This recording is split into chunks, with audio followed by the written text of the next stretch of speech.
Peripheral நியூரோபதிக்கான tests என்னென்ன அப்படின்னு பார்க்கலாம் வாங்க. நான் உங்க doctor Nadiya, diabetologist from Apollo sugar clinic, Karuvampalayam, Tiruppur. Peripheral neuropathy இருக்க பேஷண்ட்ஸ் அவங்களுக்கு இருக்கிற பேசிக் டெஸ்ட்ஸ் எல்லாம் பண்ணிக்கலாம். ஒரு சில பேசிக் டெஸ்ட் மூலமா உங்களுக்கு பெரிஃபரல் நியூரோபதி எந்த அளவுக்கு இருக்கு அப்படின்னு தெரிஞ்சுக்கலாம். நம்பர் 1 டாப்லர் ஸ்டடிஸ், அதாவது உங்க கால்ல ரத்த ஓட்டம் எந்த அளவுக்கு சீரா இருக்கு அப்படின்னு மெஷர் பண்றது டாப்லர் ஸ்டடிஸ்.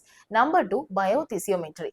பயோதிசியோமெட்ரி மூலமா வைப்ரேஷன் பெர்செப்ஷன் த்ரெஷ்ஹோல்ட தெரிஞ்சுக்க முடியும். அதாவது உங்க கால்ல எந்தெந்த இடத்துல உணர்ச்சிகள் எவ்வளவு இருக்கு அப்படின்னு தெரிஞ்சுக்க முடியும். இந்த மாதிரி வைப்ரேஷனை தெரிஞ்சுக்கிறது மூலமா உங்களோட பெரிஃபரல் நியூரோபதி மைல்டா இருக்கா, மாடரேட்டா இருக்கா, இல்ல சிவியரா இருக்கா அப்படின்னு தெரிஞ்சுக்க முடியும். நம்பர் 3 ஃபுட் பிரஷர் ஸ்டடி அல்லது பிளான்டார் பிரஷர் ஸ்டடி. இந்த ஸ்டடி மூலமா நீங்க நடக்கும்போது அல்லது நிற்கும் போது உங்களோட பாதங்கள்ல எந்த இடத்துல பிரஷர் ஜாஸ்தியா இருக்கு, எந்த இடத்துல ஃபோர்ஸ் ஜாஸ்தியா இருக்கு அப்படின்னு ஒரு மேப் மாதிரி போட்டு கொடுத்துருங்க.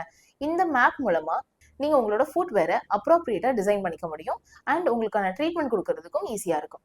இந்த மாதிரி கைகால் மரத்து போற தொந்தரவு, காலில் குத்துற மாதிரி வலி வர்றது, ரொம்ப நாளா சுகர் கண்ட்ரோல் ஆகாம இருக்கிறது, இப்படி தொந்தரவுகள் உங்களுக்கும் இருக்குதுன்னா visitors at Apollo sugar clinic, Karuvampalayam, Tiruppur.